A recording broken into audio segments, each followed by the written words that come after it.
Hello guys, good morning. কেমন আছে সবাই? আমি আজ ঘুম থেকে উঠে ফ্রেশ হয়ে জলখাবার খেয়ে নিয়েছি। তারপর জলখাবারের ভিডিওটা করতে পারলাম না, ভুলে গিয়েছিলাম। তাই এখন একটু ছানা খাচ্ছি। আর তারপর এই দেখো আমাদের মন্দির, মায়ের পুজো হয়ে গেল।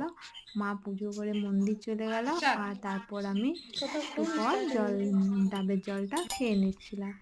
ডাবের জলটা খাওয়ার পর স্নান করে ঠাকুরকে প্রণাম করে নিলাম। যেহেতু আমি তো এখন পুজো করছি না, তাই প্রতিদিন আমি ঠাকুরকে প্রণাম করে নিই আর একটু গীতা পাঠটা করি চান করে।